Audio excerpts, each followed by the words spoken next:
Good. Tēnā koutou katoa. My name is Tale Masters and I work at Archives New Zealand and I'm chairing the last session of the day today. We've got 4 sessions this afternoon and 5 speakers, so very lucky there. I must say that I'm really enjoying the day so far. Really great spread of content, and thanks very much to our colleagues Jess and Val and Flora for organising this. I'm really pleased also to see so many people from government organisations here, both central and local, and I think that this final session will be of great interest to you, so do think about the questions you want to ask at the end.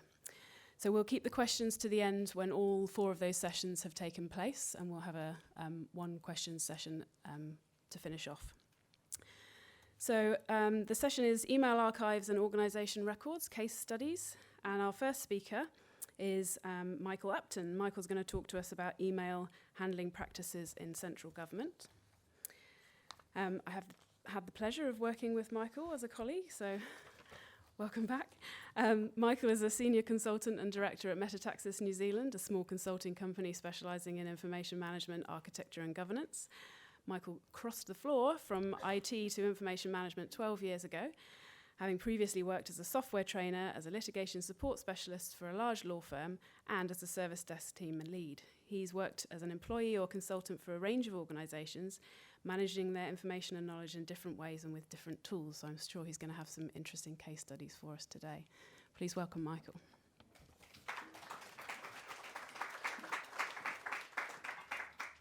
Thanks. Yeah, should be all right. Sweet. Thank you. Good afternoon, one and all. I guess I should start with the title of this talk. I guess mostly what I want to do today is basically talk about my own experiences and things that I have seen across government. I think for those of you who already work in both central or local government agencies and perhaps many kinds of organisations, a lot of this will be very familiar to you in terms of how you work with your own emails. As Tale said, well, actually, I guess you didn't specify, but I did work with her at Archives New Zealand, and I think it's worth thinking back that although that was 18 months when I sort of was wearing an archivist's hat, I was also still a worker in that organisation and working with emails. And I'd encourage all of you to think with that hat on as I'm talking, like how do you actually deal with your own emails and how much of that do you care about, and how does that, or what implications fall out of that when it comes to thinking about archiving. The CEO uses deleted items. Yes, I rolled up to a new job where I had an unusual position where I was the only person with any records background, but also doing SQL reporting, which was a bizarre combo of things. And in that organisation, I was told, hey, by the way, just make sure you don't ever clear the CEO's deleted items out, because when he's finished with an email, he just hits delete. That's how he works. Either something is still to be done, in which case it's in the inbox, and if not, he'll just hit delete. But he wants to go back to it. He wants to refer to those things. And this has come up for me time and time again, maybe not as extreme as the deleted items concept, but just this idea of like, basically, I want to know whether it's done. Like, that's all I care about when it comes to email. So that's something that comes up. So going to do the classic. Here's the agenda. I'm going to start at the end. I'm going to tell you what my conclusions are so that you can go, what the hell? And then hopefully I can convey some of why I'm thinking those things. I want to talk about a very classic approach to managing email in business and what that actually looks like, and talk about legal and risk functions of organisations and what their competing interests might be. I also want to talk about, people talk about these email killer apps, and whether or not that's valid. I do think there's a lot to say in there about how that changes what we need to think about as archivists. And then I'll come back to the conclusions. I'm probably going to randomly say Archives New Zealand or Government Archive, but what I am talking about should apply to any government archive, and that includes the archive within any local government. So yeah, forgive me for that one.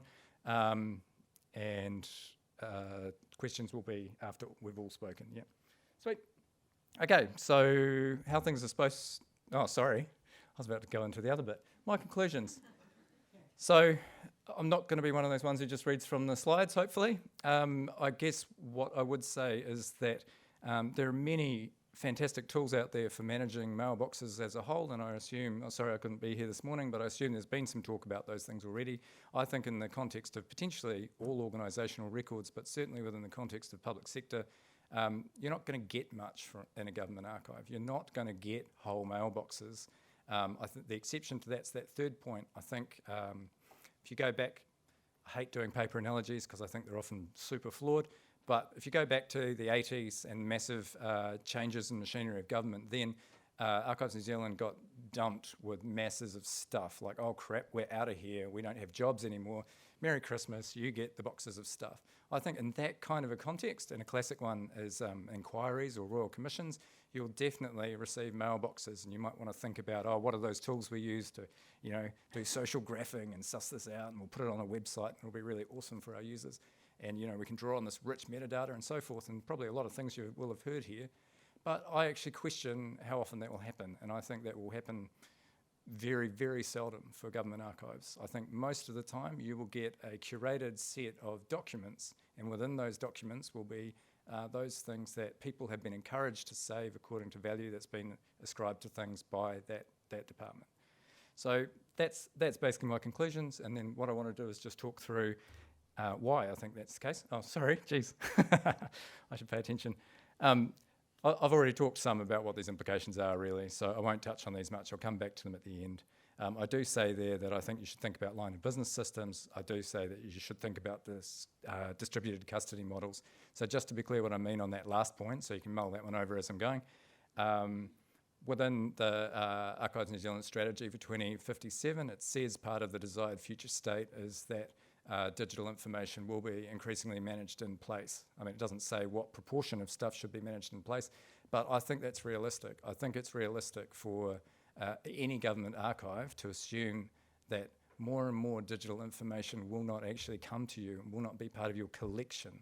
So wherever people are talking about collection management and what are the tools for collection management, I think you have to be very wary of that, and you need to think about what are those other functions that you could perform, and what value could you bring, and how would you basically bring things into your care without actually taking them, without actually bringing them into your collection. So, yeah. So, how things look.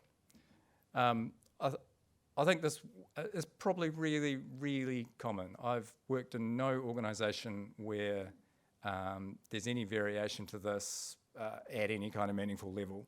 The DMS in the middle, I'm saying a document management system, just an easy shorthand for what you might call an EDRMS, you might call it a ECM.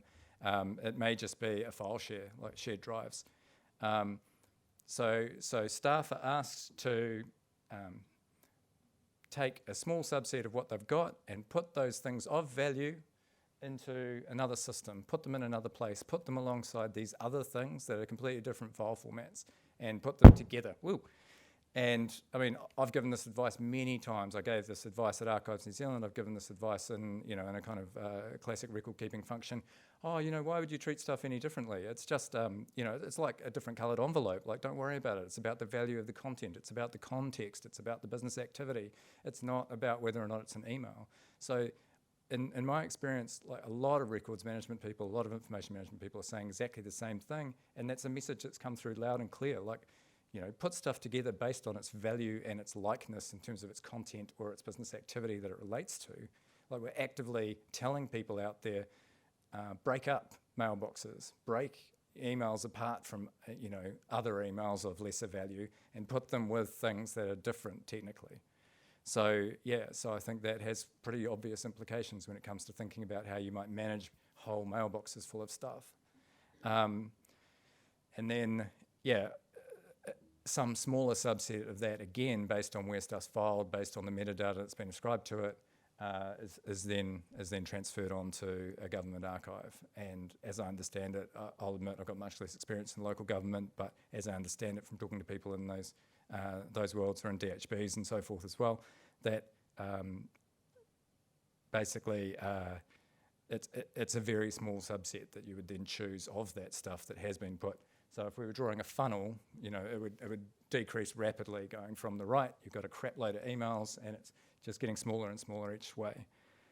I don't think the next slide where I talk about what it does in practice is going to be any shock to people. So staff member saves a few things they don't mind losing. That's the reality as I've seen it in many organisations of different sizes. They'll put things aside. I try and avoid all the yes but and all the caveats. I think it is worth saying here, yes but. There's certain kinds of functions of a business that are really into saving emails. People who are really big on a paper file kind of paradigm of building up a case file of transactions and so forth, they're much more likely to actually bother to chuck stuff into a mailbox.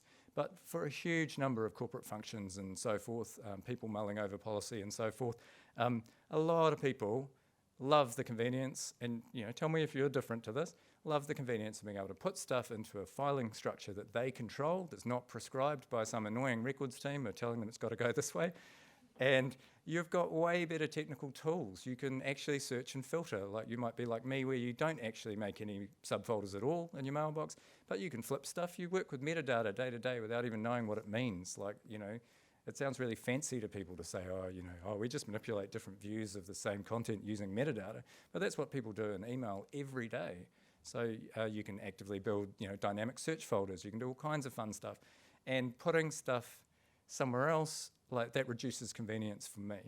So in my experience, people do not do that. Then I put the dotted arrow in terms of the IM team plans to transfer a subset. So I don't really need to say more than that, I think. In practice, we all know. So I'll move on from that. I will say while I'm here in terms of typical approach and practice, and I've just noticed I lost my emojis in my header, which has greatly upset me. In terms of staff members saving things, another classic exception, like in one of my current clients, I was talking to a senior manager and I said, what do you do with your emails? And he said, I delete them. I said, okay, cool. Like, what do you mean? And he's like, every day. Inbox zero, man. Inbox zero. It's awesome. It's this dream. I delete all my emails when I'm done with them. And I was like, so, what about if you needed to refer back and figure out what decision you'd be made? And he's like, I'm sure someone else is keeping it. So, cool. Okay. And that's really classic. And he's a third-tier manager in a large government department. So, yeah. So, next up, another layer in all of this, and this is part of why I want to talk about that other guy, is he said someone else is going to keep it. A lot of organisations say, we've got an email archive. We've got an email archive already. We archive everything. So great, what does that actually mean? So often IT, in conjunction with a corporate risk function or a legal function, is hoovering up everything as it comes in or everything as it's sent out, normally both, and doing zero appraisal and with no view of this kind of path of drawn on the right-hand side of like, how might you take stuff from this thing that's supposed to be an archive, and they call an archive, to, through to basically acknowledging its status based on its value and saying, right, this bit is a public archive. And why I think it's worth bringing this up is because in practice, this really is part of what disincentivizes people to actually care about capturing things of value. Because they're like, well, everything is there. Like, what? Why would I do additional steps in my day to meet some kind of value judgment that's probably nothing to do with my work, like it's probably nothing to do with what's easy for me, and then know that the stuff is all there and we could get it back anyway if we needed it. So I, in my experience, and I don't want to paint it in too adversarial a light, but legal and risk teams have very, very different views on what should be retained. And as I've put down in the bottom right-hand corner, the idea that stuff gets disposed of through any method, through transfer to archives, through destruction, obviously, or any of the other disposal methods in Section 18 of the PRA, is like it's a threat, because it's basically making it harder for them to do what they want to do, which is basically catch malpractice when it happens. So they want to be able to just go, sweet, I can just readily search all this stuff and find all these things. And I would also flag here that this is one of the areas where the popularly adopted technologies, like the big IT players, are really into this space and what they call data loss prevention. And in particular, I think it's always worth talking about Microsoft because they're just so ubiquitous. Microsoft's 365 platform has got this whole concept, which may be what we're talking about with legal hold. And that, so it's really well understood. Oh, cool, we've got this WYSI function that we've already bought, so we'll just turn it on and we'll make it go, and maybe we don't need to care about you funny IM people in the corner. One specific example I wanted to give in this case was working with corporate legal people, trying to understand what they do in the case of allegations of malpractice around employment. So really, really important stuff in terms of the day-to-day functioning of an organisation. And people said we would always go to mailboxes. So if it was a dispute about recruitment, about who had been appointed to a position and whether or not they deserved it, where are we going to find the most complete records? We're going to find them in our email archive. So they didn't think to look to a DMS. They didn't think to look to paper files. So yeah. So that's grand. I talked about at the start that I thought that things were moving away. How many people here use something like Jira or Slack or Trello or Teams? Does anyone in your day job? Yep. Or CMS, like customer relationship stuff. Sorry, CRM. Does anyone have to send stuff back and forth? So, sorry, I'll give one more example. A survey tool that's not to do with your document management system. Yeah, so I just find increasingly, like right across government, that these kinds of new tools are being brought in, or not even new, there's ones that have been there for decades, that change the nature of what value an email holds. Because if you're receiving a notification, and this is kind of my third point there, if you're receiving a notification of something, or you're saying yes to something via email and that's triggering a change in a system, then the master record is in the system. And this is why when I was talking about in my conclusions that think about line of business systems, like what's the value of collecting emails if the emails are just things that trigger changes and an incomplete set of changes that's held in a line of business system somewhere else.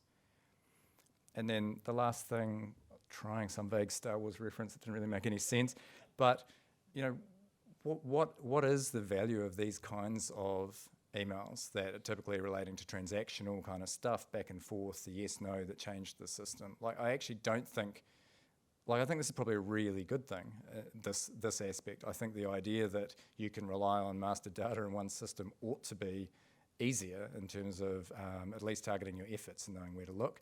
But unfortunately for today's topic, I'm basically saying that I think that it does diminish the value of the range of emails that you would be looking at if you work in a government archive. Thanks. So the last bit that I wanted to touch on before going back round is basically a variation on that previous thing, but in terms of the kind of buzzwords around government, woo, everyone loves a digital workplace. Digital workplace is just where it's at, and well, it was in 2019, presumably will continue to be so. And things like Microsoft Teams, there's just this active drive to work in these spaces which are basically chat. And why I bothered to call this out as its own slide is whether or not the email killers, they typically build in a whole lot of document management functions and really rough, kind of stubby, annoying, siloed document management functions that take people further away from the already flawed and incomplete model that I put on the earlier slides. Like they drive people into like, cool, I'll just be working in place. I'm just working inside Teams in my Files tab. I'm just working in Slack, which is linked to my Google Drive or whatever it is. And I see this as also an increasing thing happening across government. I'm sorry, I did mean to say one more thing about the shift in apps. I'm definitely seeing this happening with interactions with individuals as well. So to take a really clear example, Inland Revenue's shifted from receiving emails to encouraging people to go to an authenticated web channel. So if I want to do something about my tax status, and if any of you have tried to change your taxes recently, you log in somewhere and you update stuff directly and there are no emails. So I think that you may find in the government record keeping space that there's a whole set of emails that might have been of interest just almost as a historical blip. So all these things about customer interaction, they might just go zhuk for a while and they might drop off again and it might shift into these systems. Grand. So that takes me back to the start. I'm not sure that I have that much to add, particularly if we're running out of time. But yeah, I don't, I guess the thing I would like to close on is that I hope this isn't a giant downer, that I say there that be clear how much or how little of this matters. Like, most email is absolute dross. Like, it does not need to go anywhere near an archive. So particularly in the government archiving function, I guess, I mean, the strongest, most positive message I'm encouraging is focus on what matters. Like, you're great at appraisal, you're experts at appraisal. None of this should change that. You should be out there trying to suss out what the things are of value across government and targeting those. And I'll end there. Thank you.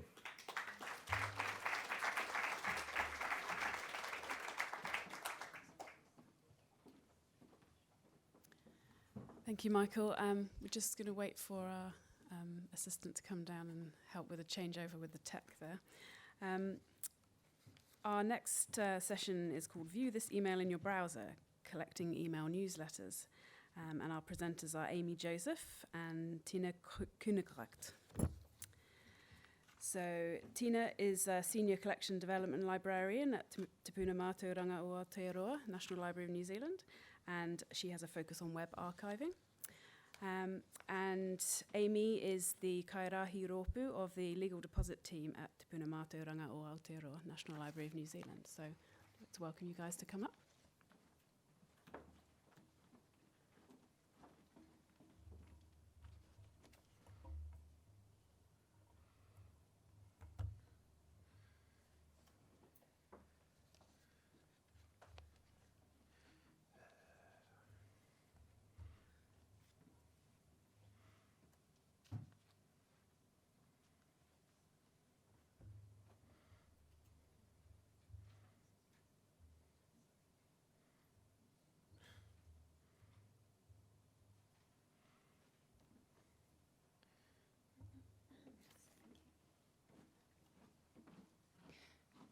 Kia ora. So we are librarians crashing your email archiving symposium to talk about web archiving, but stick with us where it's relevant. So we're going to be talking about a particular emerging genre of email that's of relevance to us building the library side of the collections here at the National Library. And we're going to put this in the context of the overall history of collecting newsletters for legal deposit here at the library, give you an overview of our two main tools that we're using at the moment, and talk about some of the problems we've faced and collecting decisions we've had to make along the way, and then just finish up letting you know where you can find out more if you're interested in using these tools for yourself.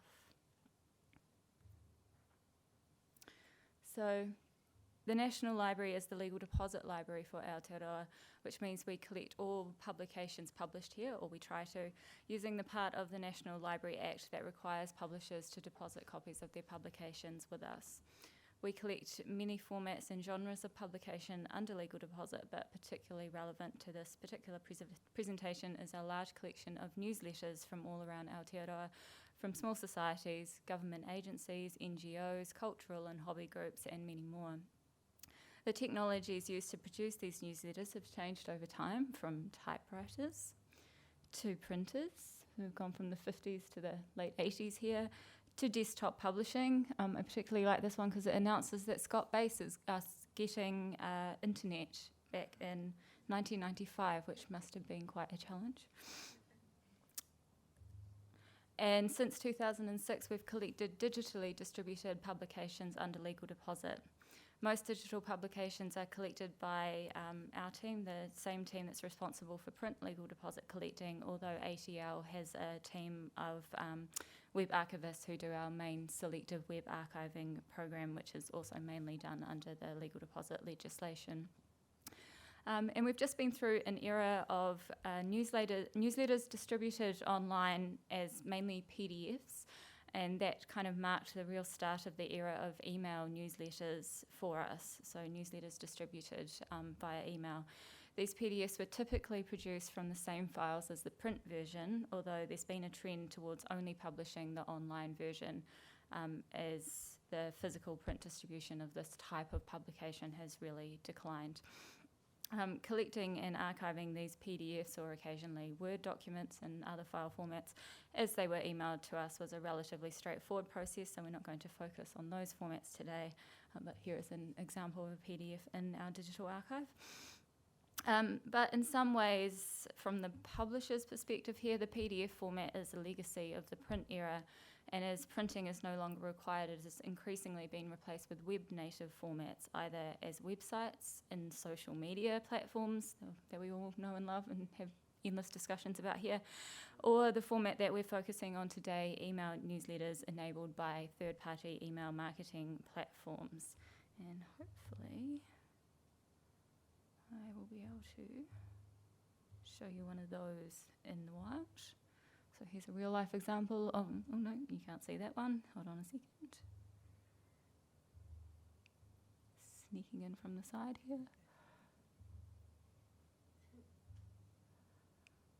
Of recent, so obviously all these examples I've shown you have been from New Zealand's involvement in Antarctica, and here is last month newsletter from their Antarctica New Zealand News, which you can see has been delivered to us as an email, not as an attachment.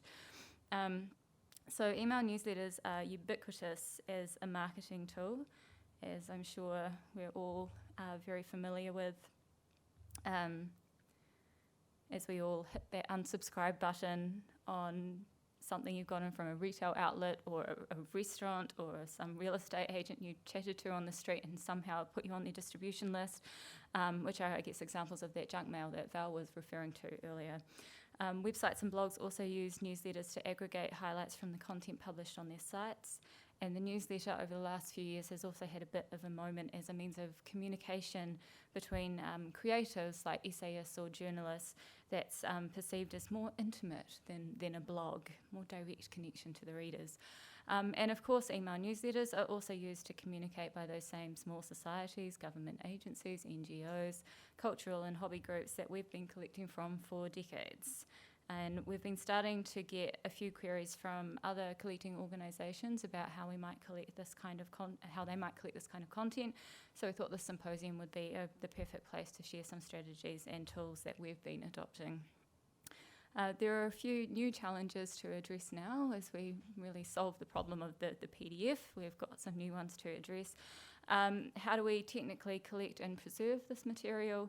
And how do we respond to the fraying boundaries of the publication?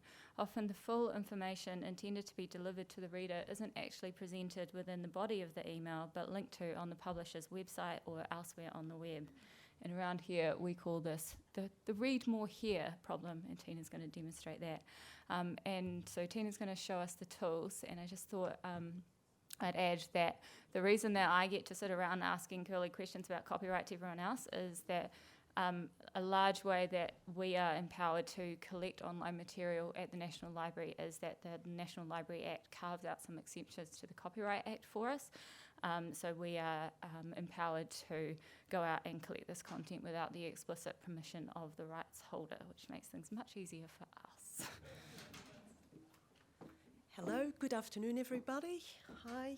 So I'm going to show you a couple of examples of email newsletters and demonstrate the tools that we use. So we use web harvesting tools to grab this material. We use Web Curator tool and a web recorder. So the first example is that I've picked here is Heritage This Month, which is the Heritage New Zealand's electronic newsletter. So when you go to a website, you usually have on their homepage somewhere a subscribe to our newsletter thing. So that's what we do. We just go there, subscribe to the newsletter, and then we receive them in our shared email box. So when we receive one of these newsletters by email, we first assess it and decide if we should actually go through the trouble of archiving it. Some emails have very little, email newsletters have very little content, or they're mainly links to the news and events pages on the website. We usually don't archive those. Sometimes the newsletters just advise subscribers to what's new on their website. we can look at those, and we sometimes keep subscribing to those because they're useful as scoping tools to pick up other publications that fall under legal deposit. So when assessing this newsletter, the first thing I usually do is I check if the web archiving team harvests the website. In this case, they do, but I still thought it would be useful to collect the email newsletter, as it has a fairly substantial content in itself. And you also have to consider the fact that these email newsletters are not hosted on the website. So they're not included in the web harvest. They're sitting on a different web address. The way that we grab these email newsletters is we go to the link that's on top of the newsletter. You can see that, whoops, it's going again, just a minute here. The top of the newsletter, you can see that link, which links you through to the hosted online version. And that's where we grab it from. So we grab that URL and we put that into the web archiving tool to harvest that HTML page, basically. Right, so let's go through. So for this newsletter, I've used Web Curator tool. Web Curator tool is an open source tool that was developed for selective website harvesting, but it also works really well for our smaller harvests in the legal deposit team. It uses Heritrix web crawler, which is also used by the Internet Archive. I'll very quickly take you through a couple of slides to show you the harvesting process. So this is the home page, basically, of Web Curator tool. The main bits that we use is the target and the target instance tab. So for each newsletter, we create a target. So we basically have the title of the email newsletter in there. And then in the reference number field, we have the record ID, which links the harvest to our library management system, to the bibliographic records. We add the seed, which is the URL where it sits online, and that is the page where the crawler will start its harvest. Then we check and adjust a few more settings for the crawl, and we'll pick a harvester, and the harvest starts to run. For an email newsletter, this normally takes a couple of minutes, and then we'll go back to our Web Curator tool, and we see that the harvest is finished, and then we go back in and we review what we've harvested. So what we mainly look at is we just have a very quick look, see if the banner is there, the images are captured, etc. So when we're happy with the harvest, we then endorse the harvest, which means that we save that harvest, and then we add descriptive metadata, which I've done here, and we push the instance through to Rosetta, the NDHA, our digital archive. So that was my first example. Then I've got another example here, which is the one that Amy just showed, Science Update, which is the email newsletter from Antarctica, New Zealand. So here you can see the link at the top of the email again. It says the view online, can't view online. So you basically click on that to go through to the online version. This particular one is a MailChimp newsletter. If you look at the URL, you can see MailChimp at the front. We get a whole lot of those. They are, they've been around for ages, and there's lots of them. In this particular newsletter, there are some links that we want to include in our harvest. There's a YouTube video, for example, where they fly through the Scott-based redevelopment project, and there's links to a few other web pages that we want to take. So in this case, we can't use Web Curator tool, but we use Web Recorder instead to harvest this newsletter. So Web Recorder will record all the pages that you open in your browser and all the content that you click on and load. It also captures more complex JavaScript, such as graphs, as well as streaming audio and video, which we cannot do with Web Curator tool. Right, so here's the web address. So it's an open source tool developed by Rhizome. So you can just go to the website and you can create a login. So what I've here tried to do is I've tried to record myself, do a recording, so I hope this works. So I'll take you through it quickly. So all you have to do is you log in, you copy and paste your URL in the box, you hit Start Capture, and then it will basically capture everything. So here you can see me logging in, pasting in the URL, and then hitting that button, Start Capture. In the top left corner, you can see it's starting to capture. The data will go up. So I've just basically opened it in the browser. All the links I want to take, I open. And then when the data count at the top stops, it's still going. You can just hover over that button, which is happening right now, and click Stop, which will stop the harvest. And then you can download your collection, which creates a WARC file, which we then ingest to the NDHA. So the advantage of Web Recorder is it's very easy to use, it's very intuitive. You can archive anything that you choose to open in your browser, so it's very useful for these email newsletters that have a lot of read more links that go to the website of the organization, and they often have lots of AV content as well. But we have to ask ourselves, are the links actually part of the newsletter, and how deep do we go when we start clicking on these links? The tools that we have to our disposal also impact what we decide to collect. So Web Recorder, we've only been using that for a few months, maybe 6 months. Before that, we only had Web Curator tool, which will only crawl the links that it finds that sit on the same domain as the seed URL, which meant that we could not archive links that were going to different sites.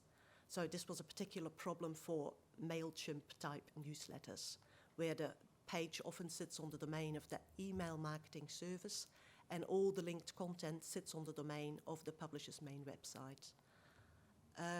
We have also recently implemented a new viewer for all our web archive content, Open Wayback Viewer, and that has also changed the way that we look at our archived publications. With Open Wayback Viewer, researchers clicking on links in one WARC file are now redirected to an archived version of that linked URL if we have it elsewhere in the Web Archives collections, even if we did not capture it in that particular harvest. So as online publications are no longer discrete entities, it now seems to make more sense to think of what to add to the digital archive rather than necessarily what is part of the publication. So that was a very quick tour of what we do with email newsletters. We're more than happy to work with anyone who's interested in trying to use these tools. So you can contact us on legaldeposit@dia.govtnz, and if you're interested in web archiving more generally, you can contact Turnbull's web archiving team, who are here as well, or at web.archive@dia.govt.nz, or just come and have a chat to us. One of us will be here at both of tomorrow's sessions. Okay, that's it.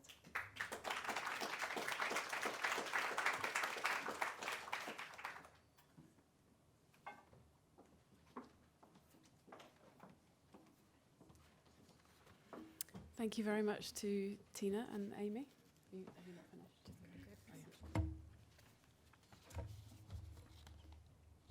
Thank you.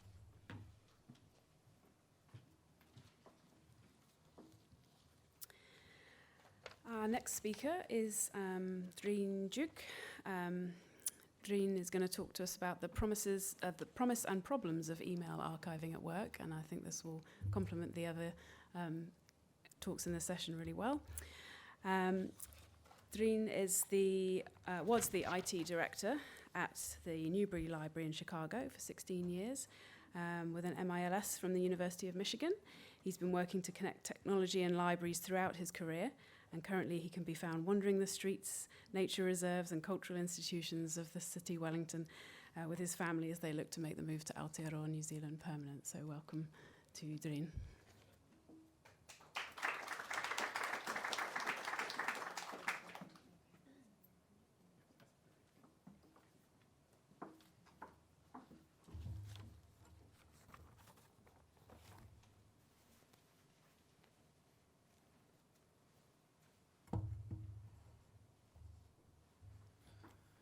Good afternoon. There's only 2 more to go. So we'll try not to make this one go over. So my topic is the promises and problems of email archiving at work, or what I generally refer to as enterprise email archiving. What is enterprise email archiving?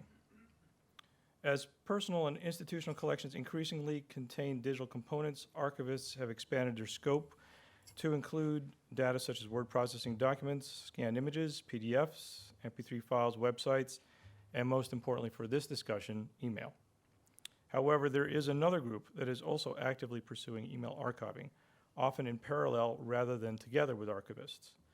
This group would be corporate stakeholders, such as IT managers, CFOs, and HR directors, who view the retention of enterprise email as critical to operations. While on the one hand, this would seem to make them natural allies of archivists, there are elements of enterprise email archiving that are problematic. So it's important to understand what enterprise email archives are and are not. First off, it's not a backup. Backups and archives historically be confused. Decades ago, the main difference was a matter of duration. Backups were overwritten periodically and archives were not. But since the primary medium for both backups and archives was linear magnetic tape, as we heard so succinctly in a previous presentation, accessing the content was extremely time-consuming. Tape backups or archives also took a long time to copy, so often an archive was simply a backup that was not erased, usually on a schedule. For example, email might be backed up daily and overwritten every week, but once a month, a backup would be run that would be archived. So I've broken it down a little bit. For a backup, the general purpose is disaster recovery, which means that the email is copied to a different storage location and the original messages are not touched in any way. With an archive, the data is moved to a different storage location. Most of the time. There are many systems where the archive and the live email system run concurrently, but at some point the live email will disappear and the email archive will continue to exist. In terms of duration, backups are by their very nature limited. It represents a snapshot in time. They're out of date almost immediately. Particularly with email, a new backup must be taken very frequently, which means there's little point in keeping older backups.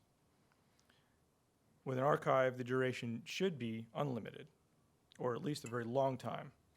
Archived email should outlive any live copies of email. Third point is that email may be restored, which is very different from data which may be retrieved in the case of archives. Restored simply means that if in some horrible circumstance you were to lose your email, you go to the backup. And for that reason, backups are often stored in formats different from live email systems. They're not indexed, and restoration can be a relatively time-consuming process. In a retrieval, you need to have an archived email system that is indexed and is accessible, so it can be searched for and retrieved much like live email. And a point I would add, just based on all the prior presentations, is that typically backups are not curated. You're getting everything. It's all encompassing, comprehensive, whereas with an archive, the data is curated. So, why do enterprises use email archiving? Considering the upfront and operational costs plus the effort of creating an email archiving system, an enterprise needs to have reasons to put one in place because everything is done with the bottom line as a consideration. The 3 things that make an archive different from backup help to define why enterprises use email archiving. Because email is moved to a different storage location, this supports cost savings. You get to use cheaper storage and servers. Email systems tend to make use of premium storage and server resources for fast retrieval and indexing and to handle spikes in outgoing and incoming mail flow. Archived email can be moved to cheaper second-tier storage and servers, which are adequate for occasional access. Optimization. If you have it on separate resources, it's indexed separately, you get faster search for your live system. Too many emails slows down searching. Productivity is a factor. Too many emails, especially in an inbox, it's harder to find anything because your search has to deal with, well, a large number of emails. Second point, because duration is unlimited, this supports compliance. And I know that Sean will get into this more in the next section, but with compliance, your email records are available in the case of legal action, known as e-discovery, and some organizations have short or long-term legal requirements for keeping certain types of emails, generally relating to employment, financial transactions, and health communications. And the last point is because email may be retrieved, this supports knowledge management. Having historical communications accessible allows ease of reference, more effective analysis of past projects, and a fail-safe against loss of corporate knowledge. So to meet these various different needs, what kind of archive do you need in the business world? When compliance is the important factor, often you simply use litigation or in-place holds. That's a lock placed on email, generally during e-discovery. Some people will actually use litigation holds as a full archive. Instead of making it a temporary process, they will make it a long-term or permanent process. It's a hack though, so it's not really meant to be used that way. There are also dark archives. Dark archives do have the problems that are not accessible to most users, but they can be put on very cheap storage, such as Amazon Glacier. So again, there are plenty of businesses that like to use those. And they can be indexed, so in theory, if you need to get to it in case of compliance, you can. When knowledge management is important, the most popular one, which Michael referred to, was journaling. Journaling is just copying everything. It's everything coming in, everything going out, all the spam, everything, which is simple, and it makes sure that you don't have to put it in the hands of anybody to make decisions, but it just creates huge archives. Not really the best way of going, but you do have a full archive. And then you have conditional archiving, and that's when certain conditions are met. And this would be the model where you are asking the individual to make decisions of their own and to do their own assessments, which, as we've heard, can be problematic. But it also has the ability to do it through auto-archiving. You could say that anything older than a year automatically gets archived. Anything that is sent to the CEO is automatically archived. Anything that contains the word employee transfer is automatically archived. These are used increasingly in the corporate world. A subset of this is the exit archive.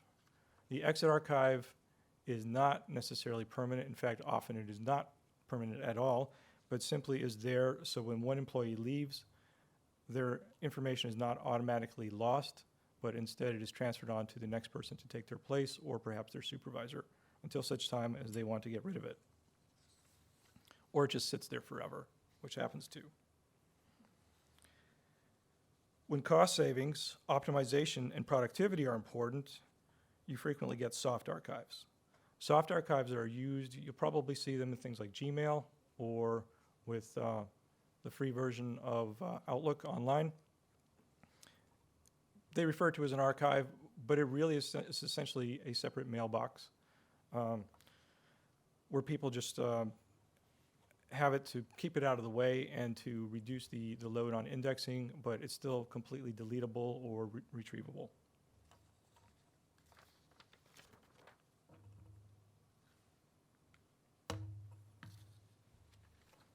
I did feel I should say a few words about the anti-archive, at least from the viewpoint of a corporation. Much of what's been discussed here about people bringing email into their collections has been PST files, mboxes, EMLs, etc., and things which are donated or given in small quantities on a floppy disk or a hard drive. From the enterprise standpoint, that's terrible. The anti-archive is dreaded by IT staff in general because transferring them into a usable format for the corporation is a huge pain.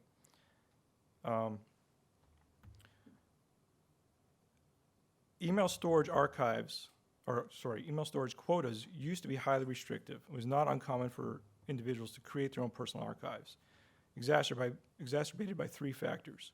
Client software such as Outlook, Thunderbird, and Eudora made it possible to store email locally, even after it was deleted from a server. The now deprecated POP3 email protocol by default only allowed for the download of email from a server, so no central copy remained.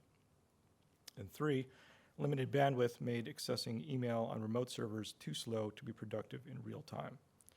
The result was that there's been widespread implementation of personal archives, which are completely divorced from any enterprise email archival system. Chief among the culprits is Microsoft Outlook, due to its popularity and its use of the proprietary PST local storage files. It's not uncommon for companies to have hundreds, if not thousands, of PST files stored on desktop PCs, USB flash drives, and file servers. These are a problem for the enterprise email archive because they are invisible. No one knows that they're there, at least not from the central management standpoint. They are inaccessible. They cannot be opened and indexed without first importing, and even if these were to be imported into an enterprise archival system, there would likely be considerable redundancy, the whole deduping problem that we've heard. They're unmanaged. No central control means no oversight. They get stored on flash drives, as I mentioned, and shared with others. Different users use different procedures for deciding what to archive and what not to. And they are impermanent. There is nothing stopping them from being deleted or lost. So when you get an archive in PST format from a corporate standpoint, you have no idea what subset of the original email you're getting. Changing technology has made the problem less acute as more users employ web interfaces for email or clients which leave email on the server, but it's not gone away, and the cleanup alone is a major headache.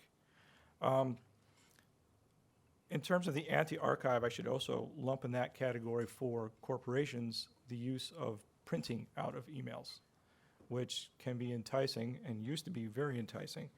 I had an experience, I'd say about 8 years ago, in which one user who had been there for a long time and was retiring proudly told me that we did not have to worry about backing up his email because he had taken care of it. He had deleted every email message he had, which amounted to 120,000 emails. Even though this was 8 years ago, he had been there quite a while. He had printed every single one of those emails, which amounted to 200,000 pages, which with 500 to a ream, that comes out to about 400 reams of paper, 40 boxes, which to my knowledge are still sitting somewhere. Certainly not in an archive.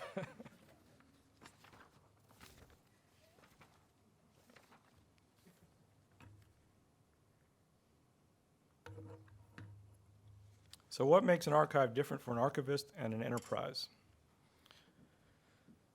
Many archival approaches used by enterprises are not true archives. We just saw that with the previous couple slides.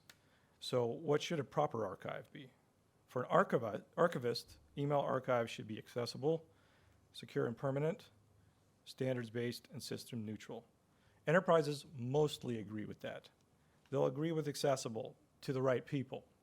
They'll agree with secure, but not necessarily permanent, such as with the exit archives, or if they're just running out of space and want to get rid of something.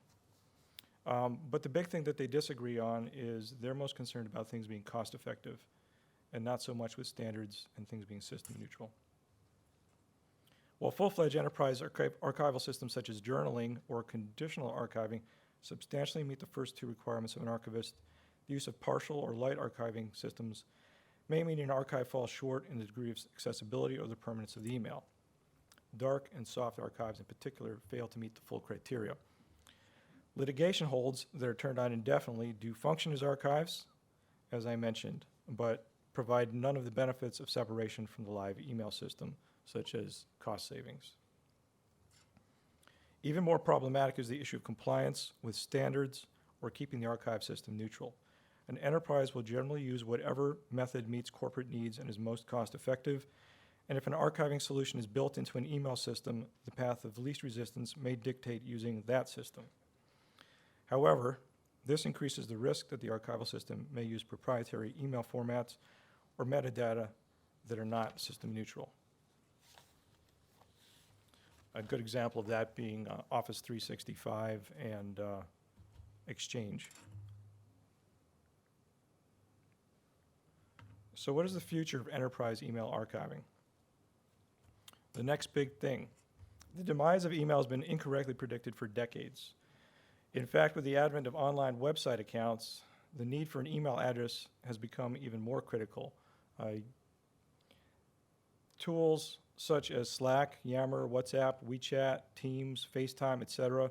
have carved out a niche, but the central problem is they require special software and there isn't universal buy-in. Sometimes there is within the company, but not between companies. SMS, or texting, is the closest competitor because almost everyone has a capable phone. But SMS is much less feature-rich and not centrally controlled, which is a problem for enterprise use. Second item is cheap storage. Storage prices, particularly in the cloud, continue to go down, and purging email due to cost constraints is less and less of an issue. This means that a push to archive all employee email indefinitely will be easier to justify. Indexing. However, with ever-larging email footprints, indexing becomes both more important and more difficult.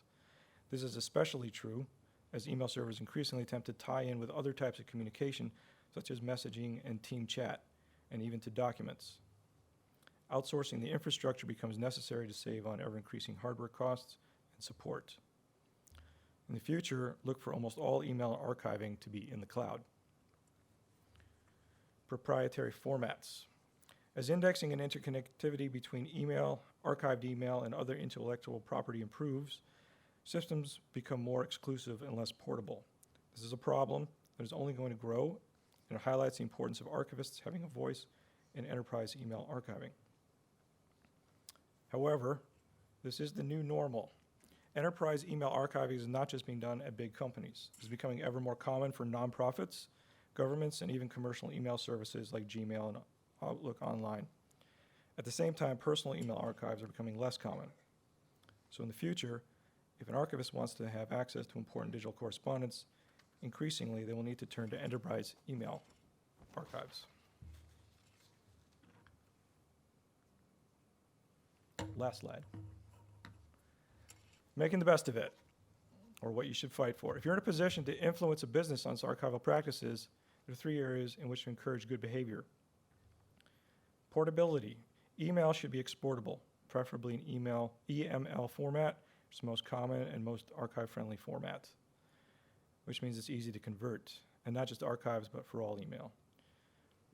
Enterprises should value portability because it allows flexibility when the time comes inevitably to migrate to a new product.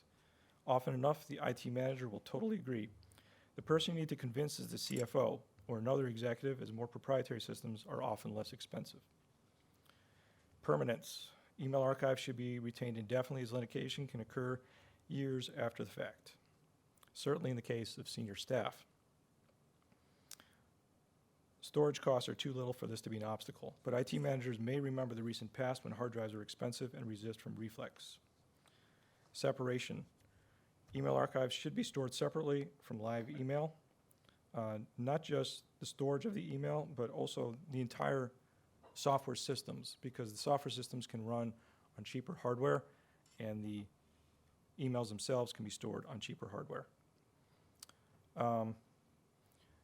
This should be good for businesses because having the archival system separate protects against if live email is migrated to another system. And it gives the enterprise options if software development lags in one area or becomes too proprietary. And I'm out of time, so we're going to end it there.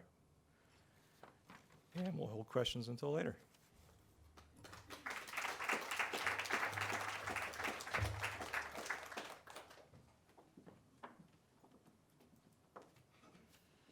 Thank Thank you very much, Jane. That was really interesting.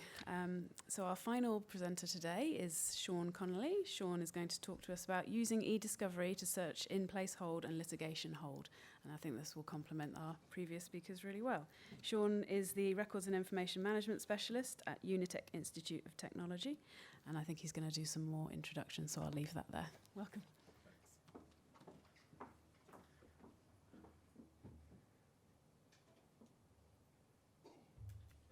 Sorry, how do I get my presentation up? I work in an IT department, so I don't know what to do at all.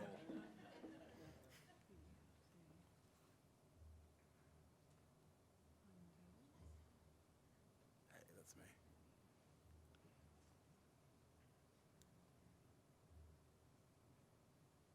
Great, thanks. Hi, I'm Sean. And unfortunately for you, I'm your third Australian speaker today. I'm from Melbourne originally, but I lived in Europe for quite a while. I've got a public library background and an engineering background, and now I work in tertiary education. So it's kind of, it's been all over the place. I'm a librarian by trade, but most definitely records information management focused now. So today I'm going to talk about using e-discovery to search in-place hold and litigation hold, which is, it's going to tie in with a lot of the speakers that we've had already. This is what's in place for cloud-based, generally, email systems to retrieve otherwise lost emails from either terminated users, and I use the term terminated because it's an Oracle, all Oracle systems refer to former employees as terminated, or for emails that have been deleted. So that's what we're looking at here. Let me just see how this works, sorry. So in terms of, I think the clue to this is in the word in-place hold versus and legal litigation hold. This is not designed for archiving email. It's not a record-keeping system. This is actually really in place for litigation and legal purposes.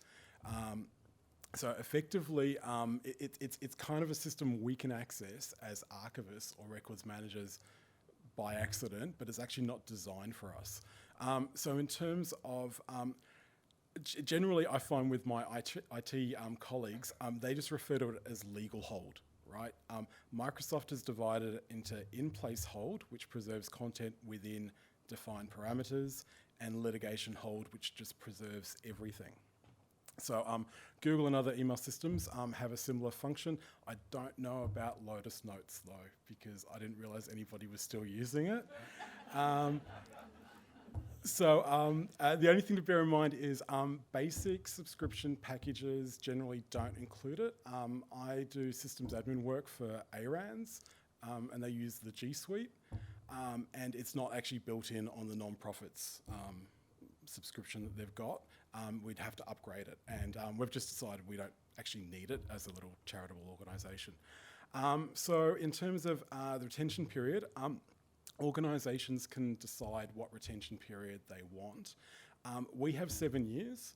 I think the reason why it's 7 years is because it's one of the most common retention periods for HR and finance records. And so when IT managers have been asked the question, what should our legal hold period be, they go 7 years. And a lot of people actually think that everything is 7 years when it comes to disposal, which of course is incorrect, as you all know. So that's what we have, but that can be defined. And I would actually suggest, I work at a polytech, our retention period can be indefinite, that perhaps even 10 years would be a better period to put in place. So in terms of how it works, effectively there's going to be somebody in the organisation who comes to you with a request for content that they believe a user was storing in their email account. It could be a former employee, and who knows what the content could be. It could be a memorandum of understanding with another university. It could be an HR contract. Who knows? 9 times out of the 10, the request is not going to be the owner of this content. It's actually going to be, it's going to be maybe a new manager within a department or a new employee who just heard that Penny liked to keep her stuff in her email. The way we started doing this was we always got HR approval, and it was actually head of HR. It wasn't somebody low down. But what's actually happened over the past few years, a few of the requests we've had have actually been for quite high level positions, and we've defaulted to executive level approval. So we've had the odd one that's actually gone right up to the CEO to approve, and that was because it was for a former CEO's mailbox. And then the actual person who's going to perform the search is a systems administrator of some description.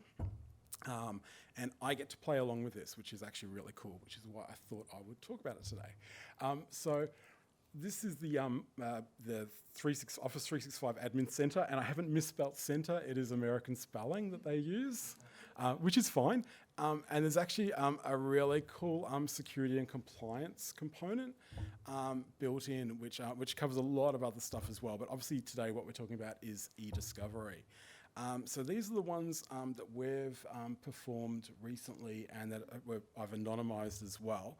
So as you can see, it's like a whole lot of service requests, we call them, but it's like a case. So each one is a case. And so you start a new case, and this is where you get to specify the location, which is actually the user. So it can be, in this case, it's a current one. It's still me. I'm still employed. I might not be on Monday after they see this. But this actually works for former employees as well. So as long as they're within that retention period for the legal hold, they'll still actually show up in the drop-down list. You can do multiple exchange email accounts. And you'll notice as well when you go to the modify locations bit, in this case, I was telling it just to look through email, but obviously you can see where Microsoft's going here because they're including Skype, Teams, SharePoint sites. They're actually covering their other components within the Office 365 suite. But yeah, so far we've only been going through email because we actually we don't support EDRMS yet. So SharePoint is in its infancy for us. And so then when you go through, you get a whole add conditions component where you can refine your search criteria. So obviously, or you can do it with none. You can just tell it to give you everything that Sean Connelly has got in his mailbox. That's probably not the best way of doing it, but I have done searches like that. But generally, you put in a date range. You just try to bring the size down. So that's that. And then you get your search results. So in this case, I just wanted something really simple to show you. So I did define that it had to be the 1st of June 2016 to the 31st of December the same year. It had to be from a sender, Yvonne, and it had to be an email message. And so I knew that Yvonne, who was a temp who finished up that year, had done a month's worth of work for me, doing some listings of records that I needed to send off-site, and that she had sent me some spreadsheets, which are under student files and stuff. So so in this case, it was quite a simple search. I was actually able to download these results. Some other ones I've done have been things like a memorandum of understanding with a foreign university that the only copy of the signed master was actually in a former CEO's mailbox. So that was actually a little bit harder to find. And in that case, I actually did have access to a lot of sensitive emails that I couldn't help but see that were unrelated because it turned out it was buried within an email thread. So when you're doing this as well, there's actually a really nifty save function because unless it's a really simple search, you're going to constantly be refining your criteria. You'll be adding other users' mailboxes. You know, you discover very quickly that, actually it might be in this other user's mailbox, so you'll add them to the search, you'll change the date range, and you can do it all under one case study. And also it gives you a nice little record of what you've done. So once you've done all of that, you've got these export options. So one of them is a PST file, and the PST file operates when you open it just like it's your own mailbox. So you even get like the original folder structure that the user might have had. So if they filed stuff with little year folders, you will get those year folders. You'll get their deleted items folder. You'll get their sent. It opens up everything. There's always a big debate with the IT team about this. I find this handy if I'm doing quite a complex search, but if I'm actually doing a simple search and the requester just wants the results, I tend to go just for a simple export. If it's only a handful of emails, they just want the emails exported. They don't want to have to search through a PST file. So then I just some general tips here. In terms of, just my experience, that keywords can actually limit your results. Users are really bad at using correct, preferred terms in subject lines. They'll hijack another thread, another different conversation and throw an attachment in. I found personally that keyword searching is terrible, and it's because of the user. And like I said, with the export format as well, it depends. The PST file is really handy if it's quite a complex search. The other thing I kind of wanted to point out was that it's a little bit intrusive as well. And it's actually very intrusive, but a lot of people don't know about it. And when I was talking to my colleagues about this being my topic, half of them thought it was a great idea and half were horrified. They said, you can't tell people about this. They don't, they'll freak out. And that's why I think you actually do need to have like an approval process in place so it's not routine, and it's something that maybe to have that difficult conversation. And probably for most archivists and records managers, you're not going to have access to this console. You're going to have a systems administrator who will do this for you. And the other thing I wanted to bring up, because I think you mentioned earlier that what happens to deleted emails, deleted emails are covered by this. Users can delete an email, they can then delete it from their recycle bin. This brings them all back. I would just suggest that your work email should be used for work purposes, because effectively, everything can come back from the dead. Drafts come up as well. But like I said, I mean, I've got to say, for me, it was quite it kind of just reiterated that I use my work account for work purposes. And if I do want to do anything slightly private, I jump on my phone and my Gmail. And it's just maybe something to think about. So that's me. Thank you very much.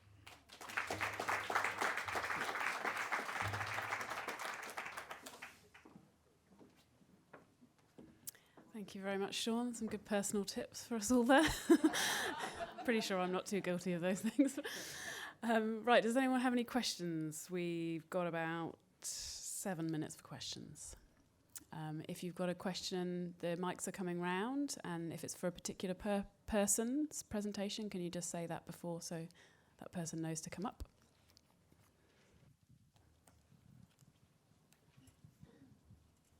This is for Amy and Tina, really. What about e-newsletters which don't have a link to a web page, which are just themselves and maybe have, I don't know, animations or GIFs or things going on within them? What's your procedure for capturing those?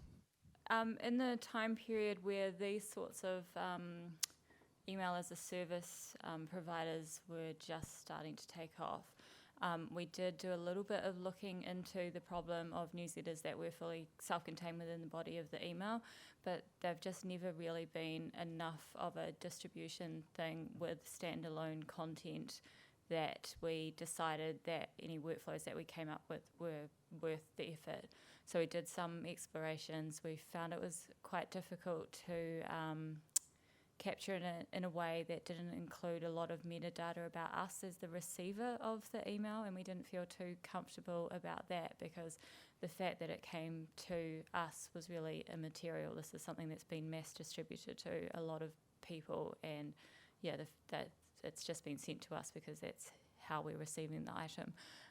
But yeah, the short answer is, in the end, we just didn't have enough content to make it worth establishing a workflow.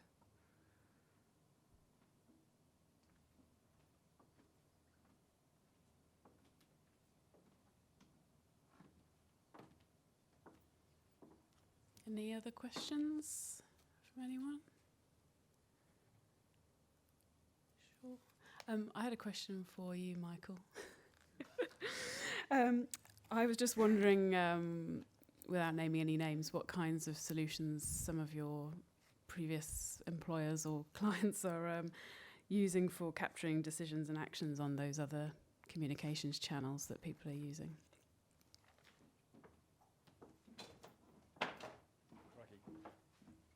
I'll slightly dodge the question. I think the most important decisions are still being made very formally through governance bodies, and normally that just ends up in documents, Word docs, or even just PowerPoints to just say, yep, this is what was covered. In terms of where I see that shifting into applications, it's typically either wikis, like Confluence is a really classic one, at least in the technology space. So a lot of people will basically document that a decision was made in a wiki, sometimes inside Microsoft's, you can have wiki libraries in SharePoint. And Jira is also a really common one where someone will just mention someone and go, Tale, do you approve me saying that everyone can keep everything for 7 years? And, get the yes or no, and it's in Jira, and people go, cool, my Jira ticket is actually my record. Stink. But, yeah.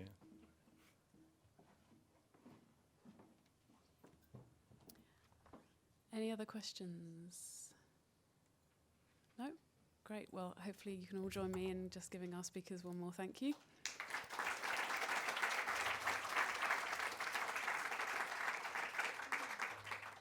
And Jess is just gonna negotiate her way out of her chair and close us off for today.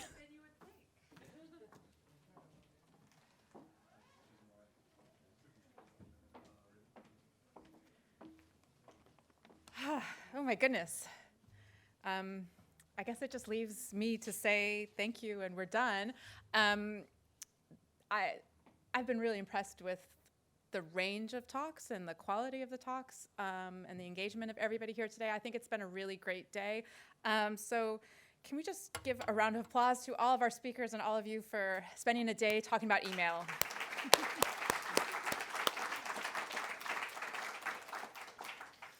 I started quizzing people at the breaks. What do you think the themes for the day were? What do you think the themes were for the day?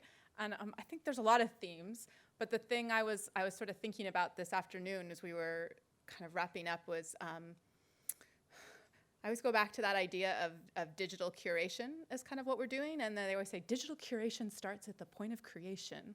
And there's been a lot of talk about how people actually use their own personal information practices, whether they're in their personal emails or their organizational records, and how they work.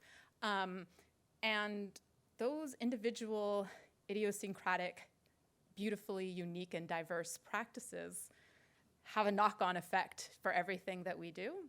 And so I thought that was a theme that kept coming throughout the day. The other one I was thinking about was scale.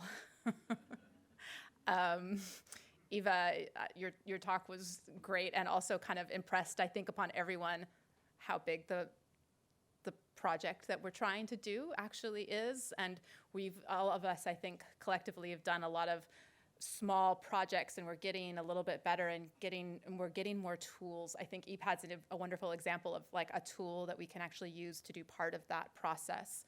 But we all know that the scale is much bigger than the tools that we have, and that always seems to be, that is the game that we play in digital preservation, information management, is people are way advanced doing all kinds of, interesting stuff with digital, and we're back here kind of trying to pick up the last 3 generations of digital innovations and practices.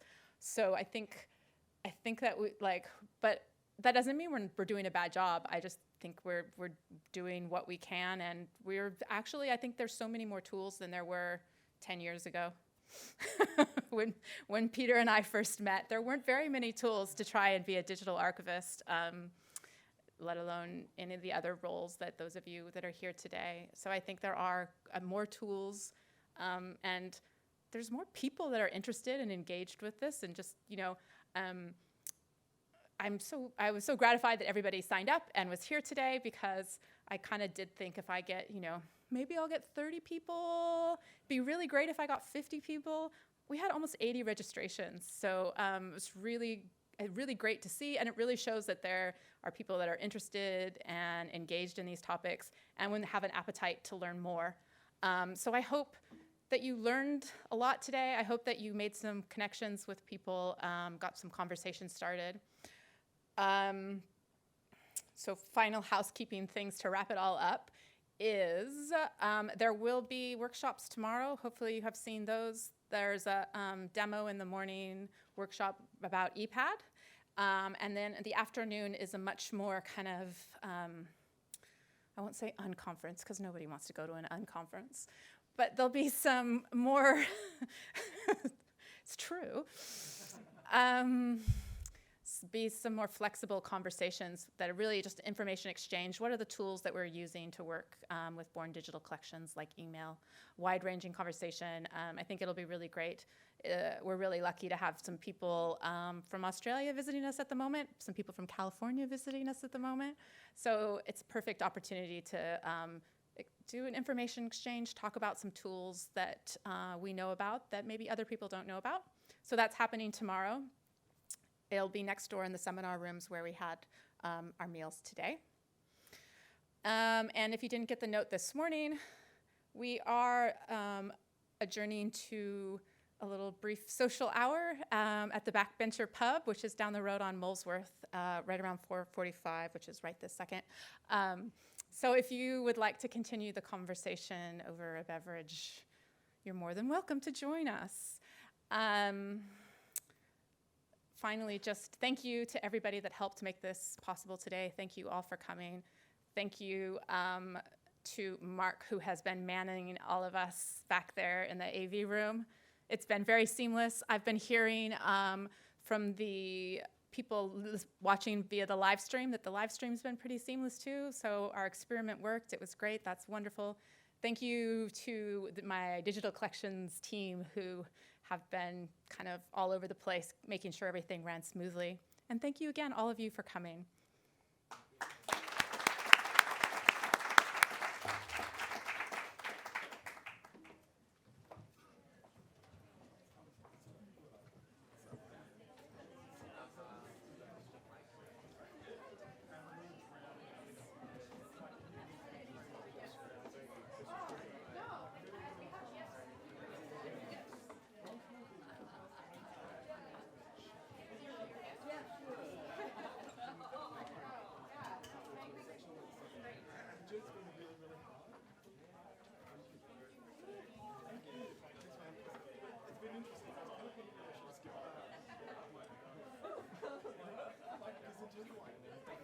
I know, but it would work. How are you doing? Barry was teasing me like, you're working that poor man to death. Give him a break. Thanks to you. Yeah, thank you. Excellent.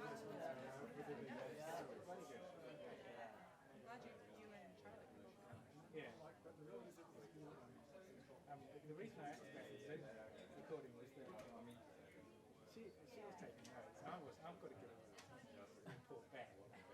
And luckily I was following the hashtag on Twitter. Yeah, that's what I always follow for as my she said, report I've outsourced my note taking to the hashtag, and also I can refer to the recording.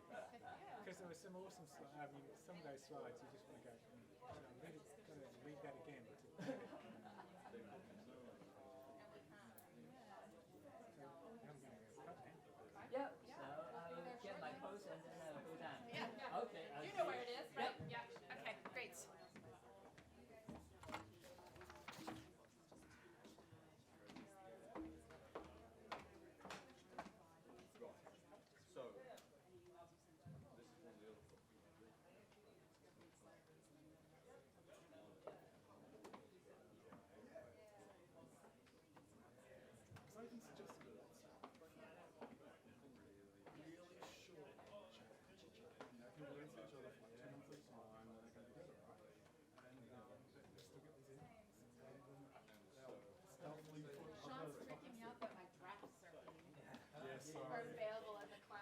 those drafts They really were right mortified. at My once colleagues each. went,